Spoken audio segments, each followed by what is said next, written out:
അത് മുഴുവനായിട്ട് ചവയ്ക്കാൻ മേനാ പറഞ്ഞാൽ ചവച്ചിട്ട് കൊടുക്കുക.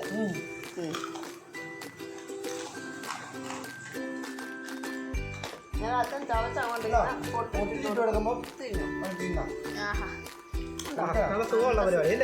കാണിക്കുന്ന ആ ഒരെണ്ണം അവന് തിന്നാനൊക്കുന്നില്ല. പൊട്ടിച്ചിട്ട് കൊടുത്ത് കഴിഞ്ഞപ്പോൾ തിന്നതാണ്.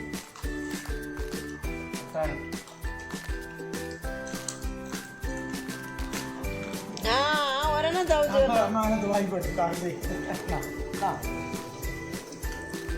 ഇപ്പൊ ഞങ്ങൾക്കില്ലല്ലോ കൊടുക്കാൻ തീർന്നു. അങ്ങനെ പല്ലൊന്നും ഇല്ല. പ്രായമായോ? 4 വയസ്സല്ലേ ആയുള്ളൂ. മുട്ടയ്ക്കാൻ തുടങ്ങി കേട്ടോ. രുചിയുണ്ടോ? ഇഷ്ടപ്പെട്ടാണ് ഞങ്ങൾ രുചിയുണ്ടോ?